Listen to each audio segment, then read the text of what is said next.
All right, welcome to the annual shareholder meeting. Coming to you live from Austin, Texas. So we've had a fantastic year, thanks to the great work of the Tesla team. I'd just like to start off by just thanking the Tesla team for the incredible work over the past year to get where we are. Well done.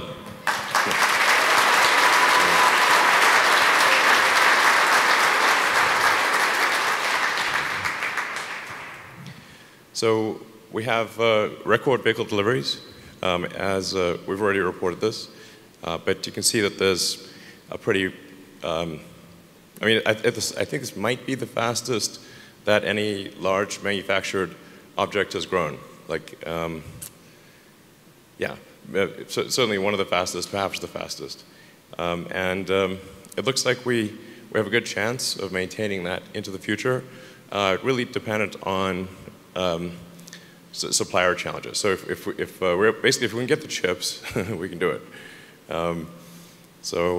Hopefully this chip shortage will alleviate soon, but I feel confident of being able to maintain something like this, at least above 50% for quite a while.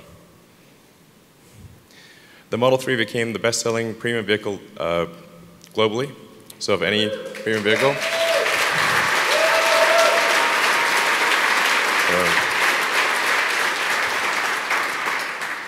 I almost got arrested at one point for claiming that we'd do 5,000 a week, literally. You're laughing now. Anyway, this is great. We think the Model Y will be the best-selling vehicle of any kind globally. So we think it will exceed the Model 3. I think we've got a good chance of it being the best-selling vehicle by revenue next year, and then I think quite likely to be the best-selling vehicle of any kind numerically in 2023. So basically we need Austin to get online and Berlin to get online and reach volume production, and then I think that's going to happen.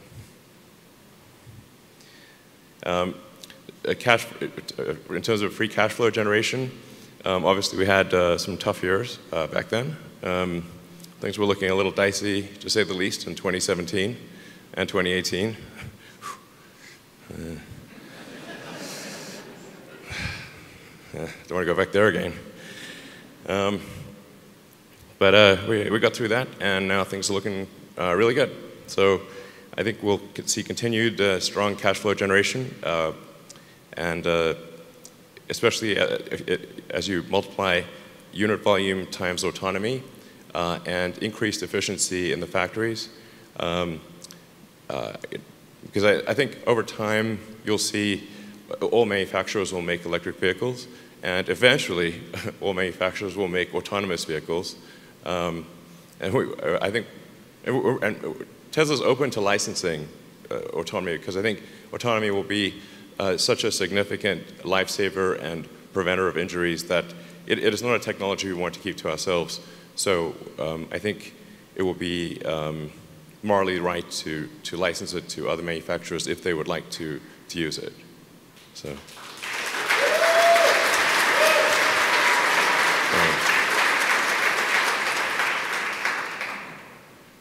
And of course, we made a lot of progress on cost reduction. So despite our average selling price actually going down significantly, because with the introduction of the Model 3 and Model Y, these were much lower priced cars, we've managed to still do decently well on gross margin. So this is, getting the average price down and gross margin up is very difficult, but we've managed to do that. So yeah, it's good. Our goal really is to make the cars as affordable as possible. We are seeing significant cost pressure in our supply chain, so we've had to increase vehicle prices, at least temporarily, but we do hope to actually reduce the prices over time and make them more affordable. Yeah, unfortunately, we've just expedited. The sheer amount of money we're spending on flying parts around the world is just not great. But hopefully temporary. So, and we need a lot of batteries. Hence, Battery Day is what this shirt means. Very obtuse. But we are going to need a lot of batteries. And this is going to be a combination of batteries from our suppliers. And in supplier discussions, some of our suppliers have just asked me outright, are we going to just put them out of business or something? I'm like, not at all. As many cells as you want to make and supply to us at an affordable price, we will buy. No limit. I'm like, oh, okay. So like, do you want to increase by 100%? Sounds good to me. So the basic plan is we're really going to order a lot of, and we have ordered a lot of batteries from suppliers. Basically telling suppliers literally go as much as you can make, we'll take. And we'll prioritize batteries for vehicles, but then use any excess cells that we have in the Powerwall and Megapack. Because over time, we think the demand for stationary storage is going to be at least as high as the demand for vehicles. So sustainable energy, primarily solar and wind, is intermittent. And so the wind doesn't blow all the time, the sun doesn't shine all the time, obviously. And so you need batteries to buffer that power. So the fundamental pillars of a sustainable energy future are basically solar and wind. Those are the primary, stationary batteries and electric transport. And if you have those three, then you have a sustainable energy future as long as the sun is shining. So sometimes people ask me about fusion, and I like it as an idea. And by the way, I think it's totally doable. But there's a giant fusion reactor in the sky that shows up every morning, and zero maintenance. So I'm like, sounds like a good deal, Or just catch a little bit of that sunlight and power Earth. A shockingly small amount of land is needed to power Earth. It's like, a couple hundred miles by a couple hundred miles of solar panels will power the entire United States. So it's like, okay, it's not that hard. And then I believe we calculated you only needed 1 square mile of batteries. So you may think like, wow, a lot of batteries. 1 square mile of batteries, it's not that crazy. So anyway, so we've got a plan to reduce the cost per kilowatt hour of batteries, and our suppliers, have similar plans. So this is really supplemental to our suppliers. We'll make cells, they'll make cells, we'll use them all. The fundamental good of Tesla, I think, is by how many years did we accelerate sustainable energy? This is the fundamental, I think, way to think of the value of Tesla. And so if we are able to accelerate sustainable energy by more years, that is good. Hence the need to grow quickly. We've got 3 new factories.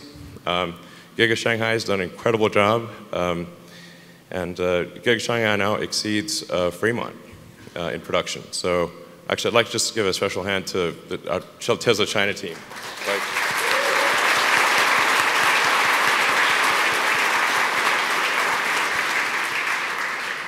So it's the best quality, lowest cost, and also low drama. So it's great.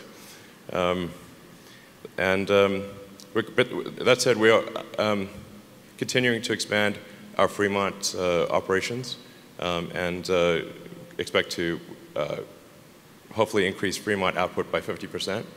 So, and that's still where we make all Model S and X's are made in Fremont. But it kind of makes sense, especially for the high volume vehicles, to have production that's at least on the continent where the consumers are. Otherwise, it's also not good for the environment to be shipping cars, several thousand miles. So the basic idea is have the high volume vehicles be where the customers are, approximately at least. And then also great progress with building Giga Texas, which is where we are right now, and Giga Berlin-Brandenburg. So just a hand for those teams as well.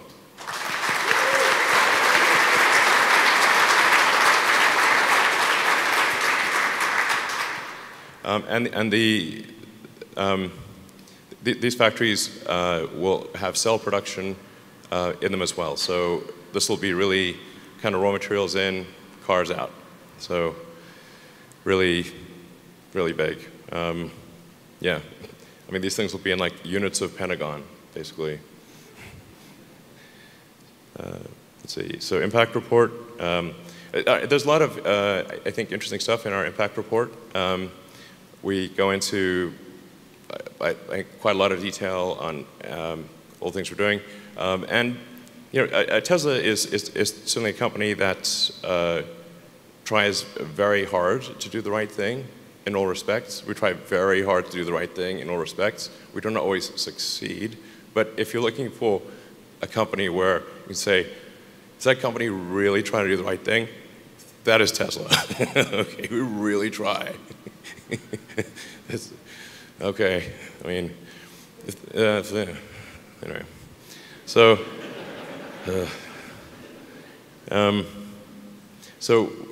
as I was mentioning, we've got the 3 parts of a sustainable energy future: solar and wind. But I think primarily solar will be the main source of energy, of sustainable energy, and energy in general. And then you need to store that energy with stationary battery packs, and then you need electric vehicles and electric airplanes and boats and whatnot. So, yeah, great. Yeah, and then the average life cycle emissions in the US, this is only going to get better as we move to a sustainable energy grid and electric vehicles. Then obviously we move to a fully sustainable energy economy, which is where we want to get to as quickly as possible. The sooner the better. And can there be a carbon tax? I mean, what the hell, you know? So people sometimes say like, oh, carbon tax, that would benefit Tesla. I'm like, yeah, but it would hurt SpaceX. So how about the carbon tax, which is really needed. So. See, battery materials are definitely uncyclable. Burden gas is not. CO2 is an extremely stable molecule. Mars's atmosphere has been primarily CO2 for billions of years. It's extremely stable. So sometimes people worry about methane. Do not worry too much about methane. Methane quickly breaks down into CO2. Methane is not a stable molecule. CO2 is extremely stable. And of course, you can recycle battery materials. So you can think of batteries as essentially high-grade ore. So you can either get your lithium and your nickel and the various constituents of the battery from rocks or from batteries. It's much better to get them from batteries. So batteries are basically high-grade ore. And Tesla has already started recycling, and there are lots of companies that are going to do recycling because it basically pays to do recycling for batteries. So we're seeing, increased extreme weather events, and there's like wildfires. And here in Austin, there was a massive snowstorm that turned the power off. I was actually in Austin for that snowstorm, in a house with no lights, no power, no heating, no internet. Couldn't actually even get to a food store. If you could get to a food store, there was no food there. That went on for several days. However, if we had the solar plus Powerwall, the car would have had lights and electricity, and actually if you had a Starlink internet, you'd have internet too. So all the things you need for a prepper, basically. If doomsday comes, yeah, it could be helpful. So in factory safety, we've made huge improvements on factory safety. We're now 18% better than the industry average. So this is great. It's always tough with safety as you ramp production lines and as you start up factories. But then once it's in steady state, then the injuries naturally decline because people get used to it and you iron out the issues. And so we're seeing excellent factory safety at Tesla. And our goal is to have the safest factory on Earth. And then AI Day, I think it was important to change the fundamental perception of Tesla, because people they sort of think of Tesla as a car company, and yes, we make cars, but but the AI part of Tesla was not well understood. Tesla is as much a software company as it is a hardware company, and we also do the chips. So we designed the full self-driving inference computer. We're designing a training computer that's going to be able to, we think, be the most efficient neural net training computer in the world by far. And we're seeing a tremendous response. So daily applicants by role. As you can see, it's basically, you know, on the y-axis there. and then after AI Day, that's the AI applicants increased dramatically. So I thought that was a very successful day. The team did a great job.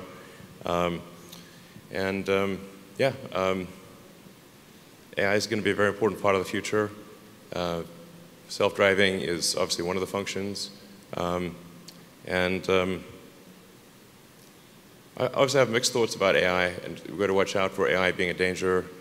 But it's happening either way, so I guess if we help do it, we can try our best to make sure it is positive, you know, good AI, hopefully. Yeah. And then I'm excited to announce that we're moving our headquarters to Austin, Texas.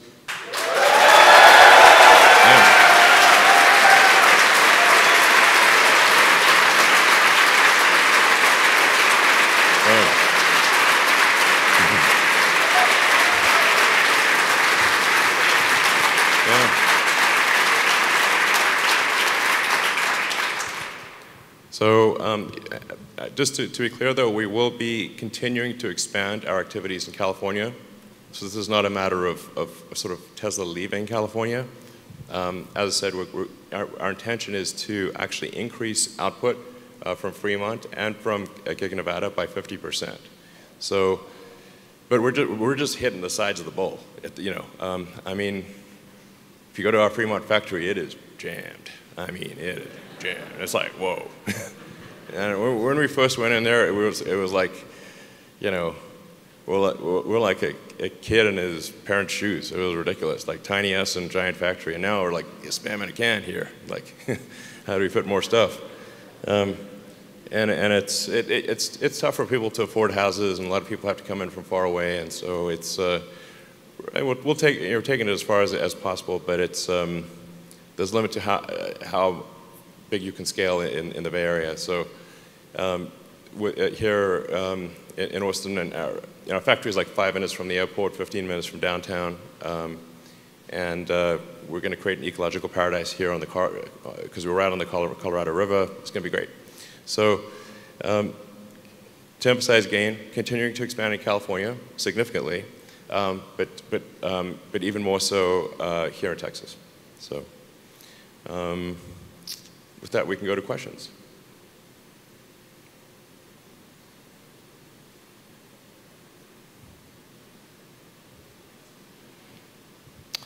Okay, so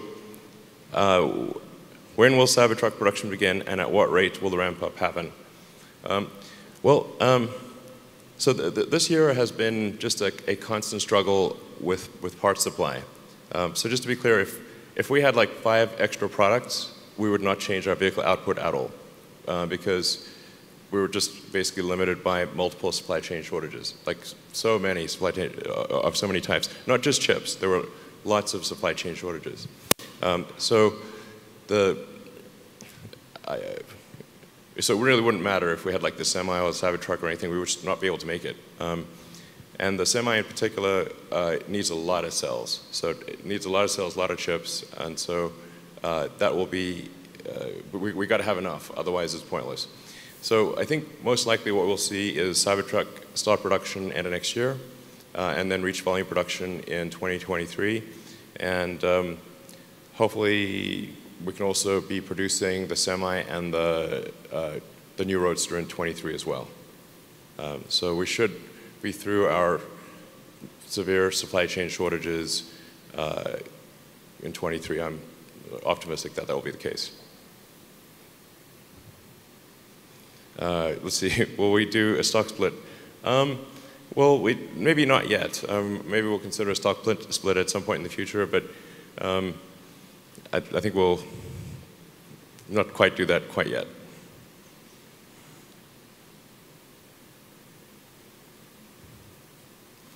Will we see 46.8 battery cell production in Texas? I don't think we will see 4680 production in Texas this year, but we are making 4680s in California at our pilot plant, which is a big plant by normal standards. It's like capable of 10 gigawatt hours a year. So it's just a mile away from our vehicle factory in Fremont. So it's basically that factory will be able to make more than enough cells for Giga Texas to scale production of Model Y. And I do want to emphasize, like, from the point at which a factory is able to start making cars to where it reaches high volume production is typically about a year, and that's considered very fast. So it takes longer, or at least in Tesla land, it takes longer to build the factory than it does to reach volume production once the factory is built. So, like in Shanghai, we built the factory in 11 months, but to get to high volume production took about a year. And so I expect something similar here. You know, we'll start production this year, and we'll deliver. I'm confident we'll deliver some cars from Giga Texas this year, Model Ys, but we won't reach high volume production until probably the end of next year. But then I also expect we will reach high volume production, the 4680 cell here in Giga Texas next year as well.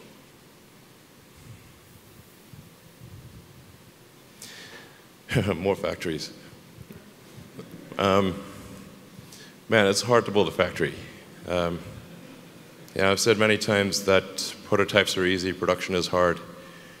Like, you know, or whatever, it's like 1% inspiration, 99% perspiration. But I think for high volume production, it's like 99% perspiration. I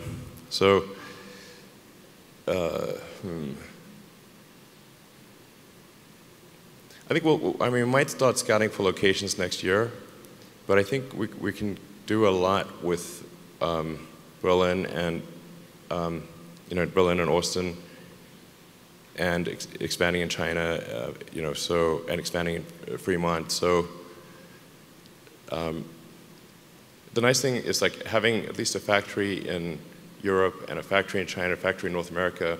We at least have factories for our high volume products that are on the continent where most of our customers are. This is great. So we do not, like, one of the biggest challenges we had in Q3 was, can we get enough ships? Like, there was a huge ship shortage. So that was a challenge. And that boat that got stuck in the the Suez Canal caused havoc. So, you know, these things, you don't expect these things, but they happen. So, I don't know, we'll probably look at new factory locations, start to investigate them next year, maybe make a decision in 23.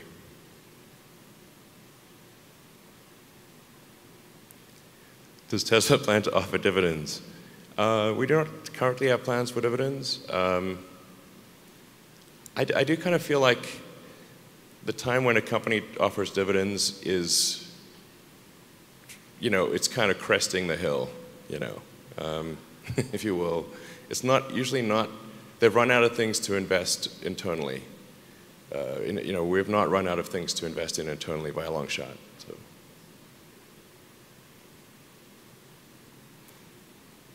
Can we provide a quarterly update on energy along with automotive? Yeah, I mean, we need to make more progress on energy. This year has been limited. Like I said, the chip shortage, the same chips go into our stationary battery packs as in the cars, and we prioritize the cars. So, you know, and we need the inverters for solar and that kind of thing. So, you know, this year has not been a good guide for progress in energy. I think next year it will be probably a good guide, and we can start providing updates that I think people would interpret correctly, as opposed to, having to explain, well, we either had to short cars or energy, and we picked cars. So, all right. Yeah, Model 2 is not a car. There's no Model 2. The 3 means E.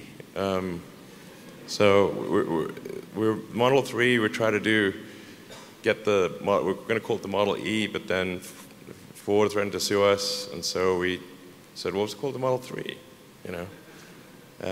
So it's S3XY instead of, Anyway.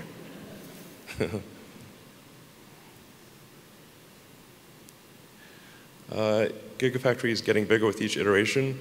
Not all gigafactories will get bigger with each iteration, I think, but yeah, most of them will. They'll get more advanced and more efficient. And looking at sort of taking a first principles approach to manufacturing, you want to look at the volumetric efficiency of a factory and the average speed of a factory. It's kind of like the rocket equation, where delta V is like exhaust velocity times the log of the start to end mass ratios. So I think it's something similar to that for a factory. And you can also think of it like a chip. Like, do you make chips, get more out of chips by making them bigger, or by bringing things closer together and increasing the clock speed? And actually, I think there's tremendous opportunity in factories to actually bring things closer together and increase the cycle time, or clock speed. And there's actually, I think, tremendous opportunity to improve the efficiency of factories. And Tesla's long-term competitive advantage will be manufacturing.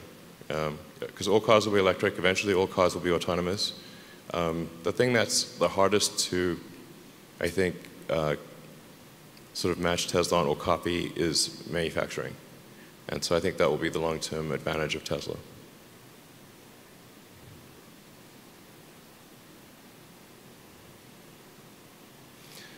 Yeah, limiting factor to growth is engineering.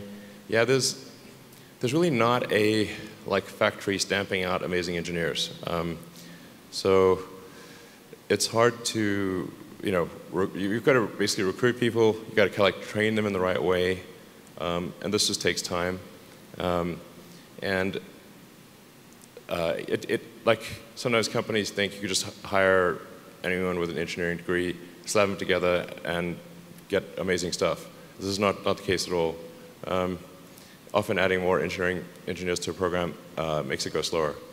So, and the excellence of an engineer matters tremendously. There are the huge differences in engineering talent that boggles the mind. But I do wonder today, if Nikola Tesla applied to Tesla, would we even give him an interview? I'm not sure we would. We should, obviously. That does concern me. I think we could do a better job of vetting resumes. And really, we're just looking for evidence of exceptional ability. Not whether somebody graduated from a particular school or whatever, but just 3 bullet points, evidence of exceptional ability. And do you say, wow, after you read those 3 bullet points? Then great. That should be the approach. Okay.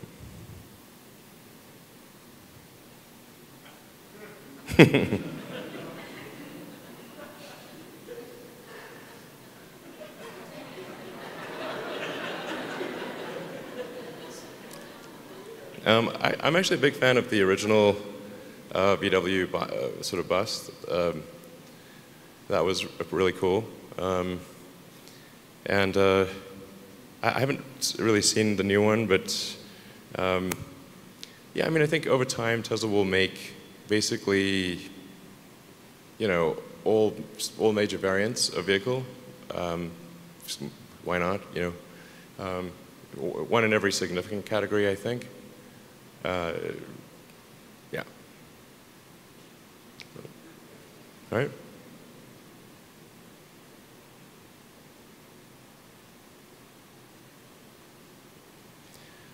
So from, I guess people can see these slides, right? So no need to read the question. Yeah, I think we're actually making rapid progress with Solar Roof. Solar in general and energy in general got kind of shortchanged for a couple of years there because we were desperately trying to make the Model 3 and reach volume production. So we just moved everyone from anywhere in the company that could possibly work on Model 3 was working on Model 3. It was all hands on deck, as you know. So there's just a couple of years where we just, if we got to save, if Model 3 fails, the whole company's dead. So we're just going to move everyone from Solar, from everywhere, to help with Model 3.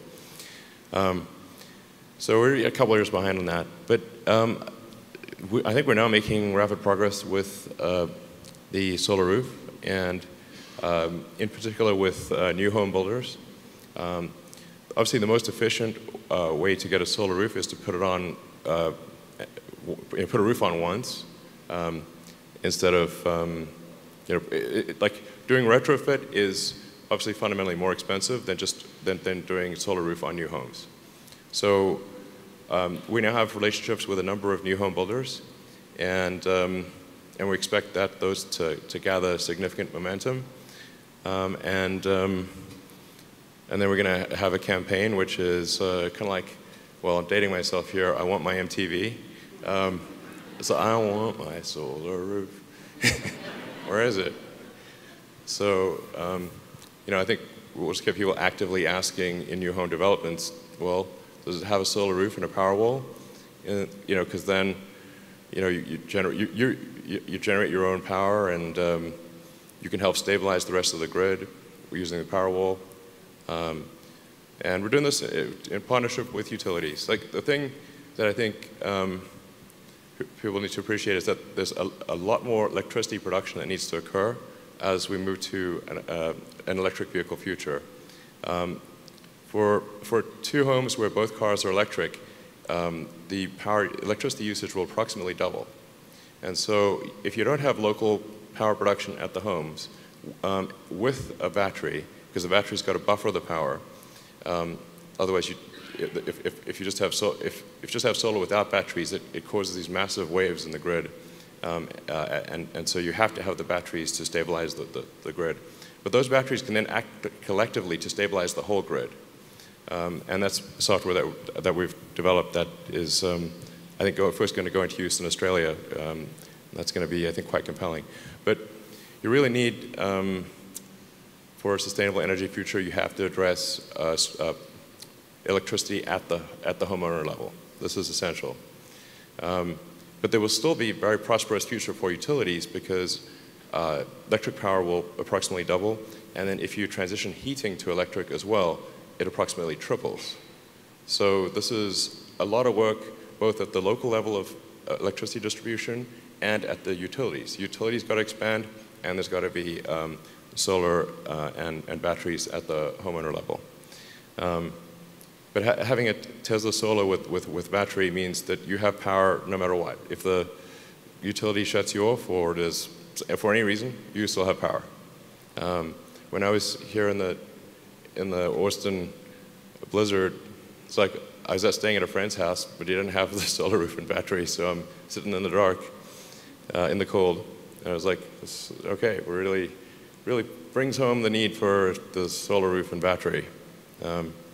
So anyway, so I think that's I think solar roof will see massive growth in the years to come. Yeah, the 10.2 is going out tomorrow night. Yeah. Anyway, this is too much inside baseball on FSD, but we're going to start rolling out the FSD beta to all customers with a perfect safety driving record tomorrow night at midnight California time, and then we'll see how that goes. And we want to be very cautious about the rollout.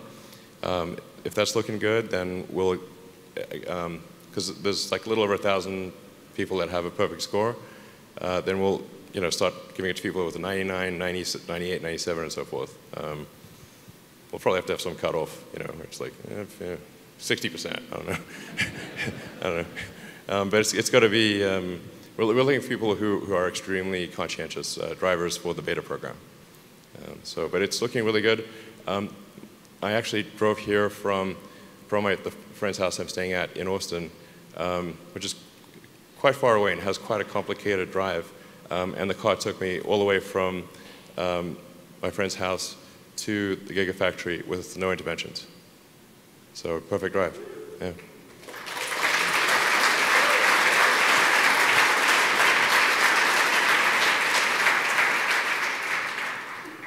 All right, are those all the questions? Or I guess we'll take some from, audience? Sure. Or you can just yell or whatever, I don't know. Hey.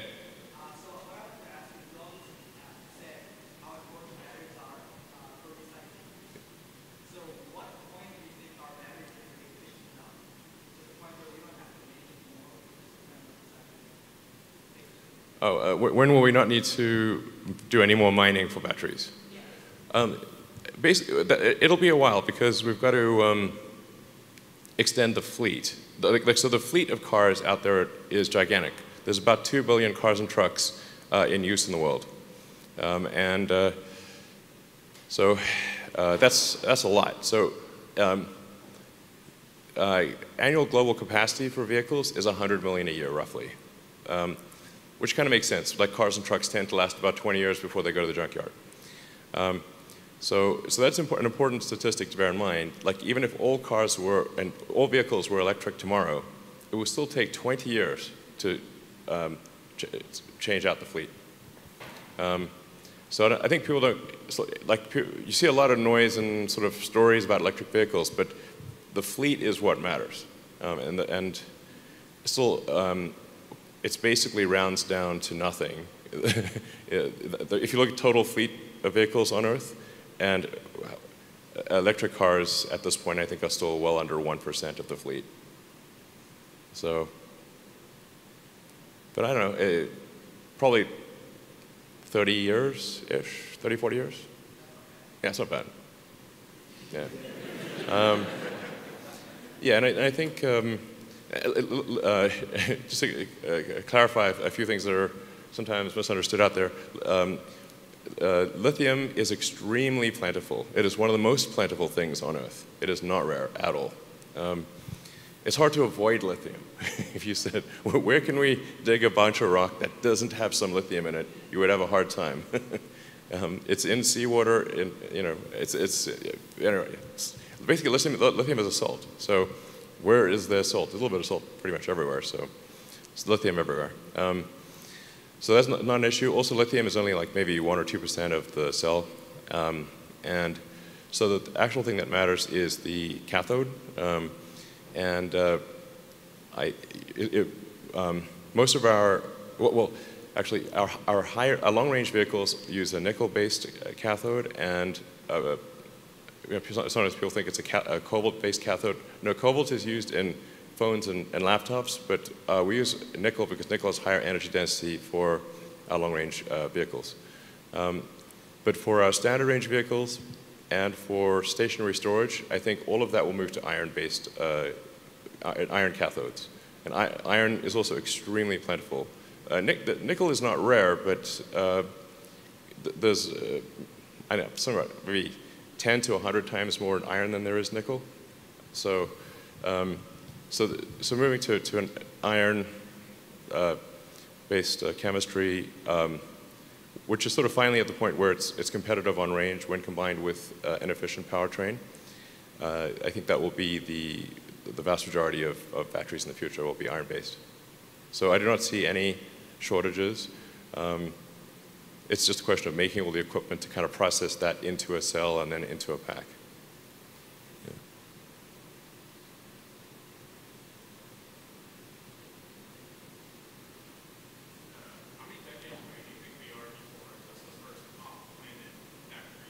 Oh, off-planet factory.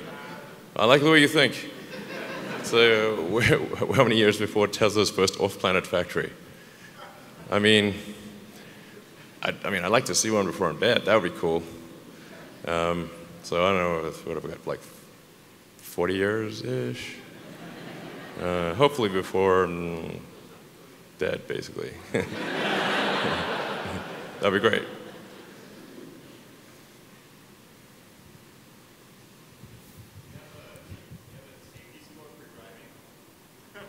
What's my safety score? Oh, great question. I don't know, actually. Yeah, I don't know what it is. I'll check. I'll check because I think it's mine just got turned on. Yeah, good. I'll find out. By the way, a safety score calculation is obviously imperfect. That's why we try to emphasize very much that it is beta, if not alpha, in safety score calculation.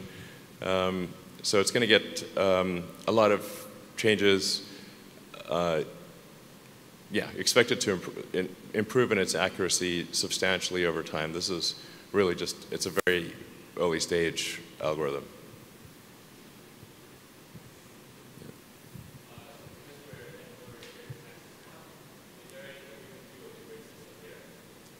Oh, is there anything we can do with the grid system here?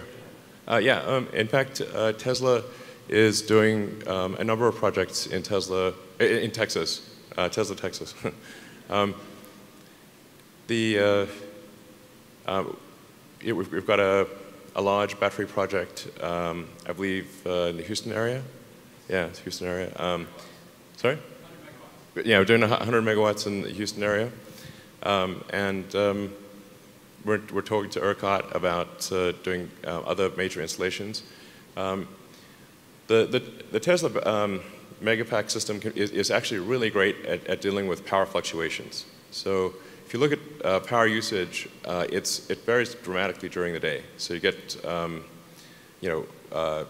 particularly on a summer day or a winter day, if you've got electric heating or electric cooling, then you're going to see big spikes on hot or cold days. So just even during the day, you see big variances, and then from when, like, in order for a power, if a power grid has no sort of energy storage buffer, then it's as resilient as the worst second of the worst day of the worst year. So that's obviously not great. And they'll throw peaker plants in there, but if the peaker plant is reliant on natural gas, and then people start using natural gas for heating, which is kind of what happened in Austin. People were using the gas to heat, then the peaker plants didn't have the gas. You're like, okay, but batteries would work great. So if there'd been Tesla Megapacks here during the blizzard, the power would not have gone out.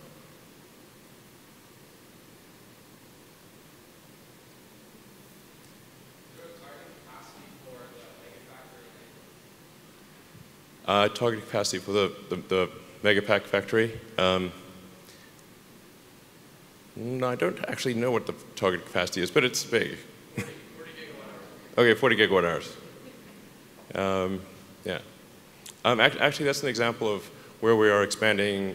Also, we're expanding manufacturing in California. So this is in Lathrop, California. We just opened a big Megapack production facility.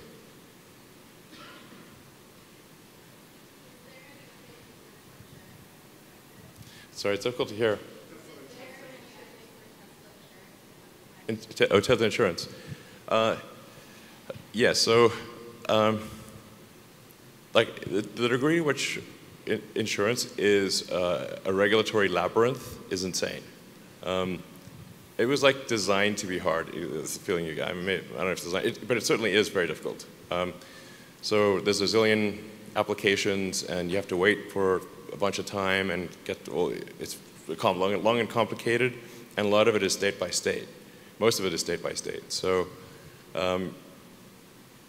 we're processing applications in states across the country, and then the states also have different regulations. So you can't, actually aren't legally allowed to offer the same insurance in every state.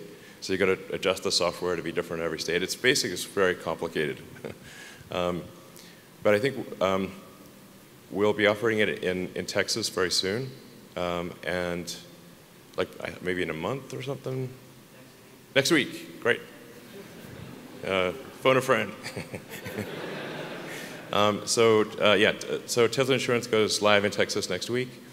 I knew it was this month, but and then we have it in California. We're going to be upgrading the version in California because in California we want to have the same kind of real-time insurance where your insurance costs are based on your actual driving history, which is like the right way to do it.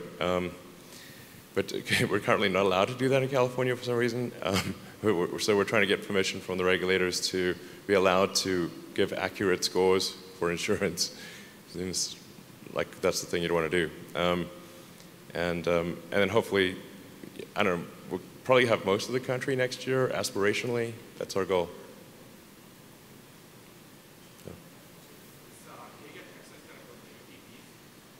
I'm really getting into the weeds here.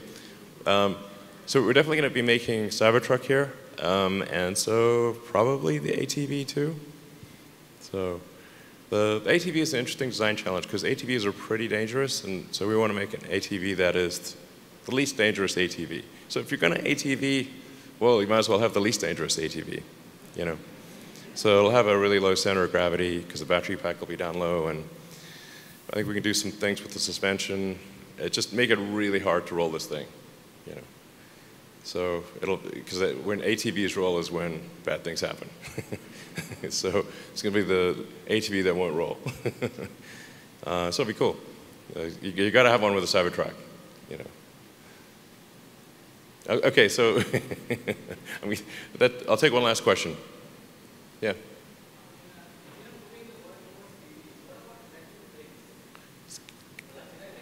Oh, what about electric planes? Yeah. Well, we have a lot on our plate here. But electric planes, yeah, I've been dying to do that for a decade, you know, honestly. But we got quite a few fish to fry here. So maybe one day the electric plane. And battery energy density is improving every year, so that's an important metric to get the cell energy density to around 450, 500 watt-hours per kilogram, and have a pack efficiency of around 400 watt-hours per kilogram. That's when electric planes start to get interesting. So I don't know, it'd be a fun problem to work on at some point, but just we got a lot to do over the next few years. So we're going to focus on these things, get them right, and then maybe one day do that. All right, thanks everyone for tuning in. Thanks for being here.